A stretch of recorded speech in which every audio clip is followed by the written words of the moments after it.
learning how to take notes well.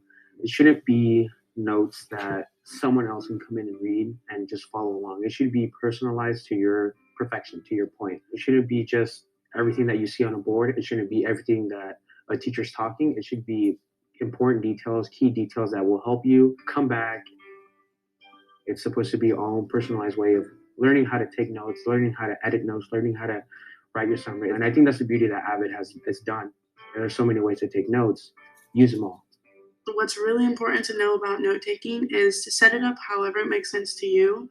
Think about what is important to you and think about what will make sense to you when you go back and study. In math, I like to use the 2-column notes because my math teacher likes to compare and contrast different ways of solving things. In English, it's a lot of 3-column notes because I like to take what the author said, kind of write down what I think he meant, and then why it matters, so the same and matter.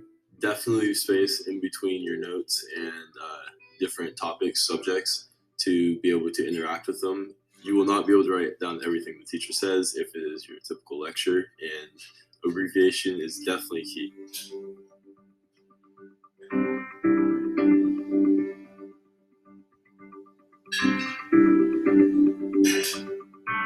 The way I see it, they're not classified as a resource until you actually go back and look over them, highlight the really important stuff. Processing notes, what it looks like is going back and revising your notes. When revising my notes, I really love to have each color stand for a specific importance level. I will underline what I think is really important. So I kind of like have to rewrite them, just underline and kind of make sure that I have all the important information right there for me.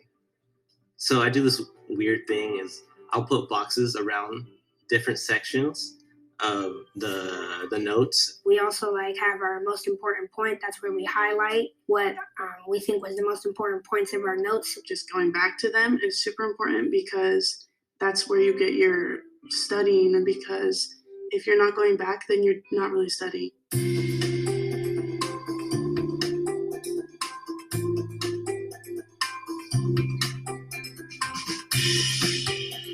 Taking notes well to me means actually being able to understand what you're doing. So what I usually do is I'll have all my notes in there and all my information, and then if I'm missing a piece or I kind of want to retouch on something, I'll write a question about that information, and that can formulate a POC, and the POC is a point of confusion.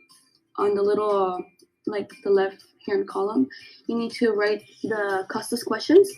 So then that could answer your notes, and then you could look at your notes and answer them in a sticky note and say, oh, hey, I answered my own questions. The questioning part, it's like, it makes me go back and have a critical thinking point. Like, okay, what do I really need here? What am I supposed to take from that lesson, from that part? Like we might do the 5 W's where we do who, what, when, where, and why. Use your left column. It's so important when you use the left column.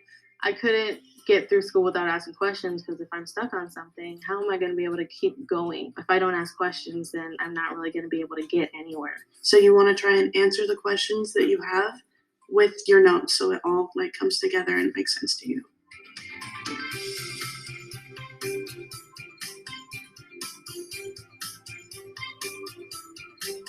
When you're writing your summary, you're taking what you have written down, all the questions you've asked yourself, and the essential question, and you're answering it with all the notes you've taken. In your summary, you're pretty much clarifying in your own words exactly what you just learned about. Well, it helps me kind of put everything together into one thing because the notes are kind of answering the EQUAD in a way. So when you come back to the summary, you're taking everything that you've learned and putting it into one paragraph. The summary and reflection part is probably one of the most important parts of the process.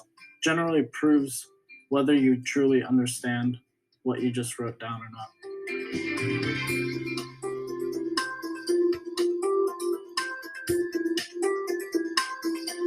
I use my notes for studying with other people and being able to understand the context of what I'm learning. I like to use my notes in preparation for philosophical lectures. The notes are used as a guide to help me know what to argue about and how to support my part in the argument. I use my notes for just it's basically my own personal teacher that I take with me at home.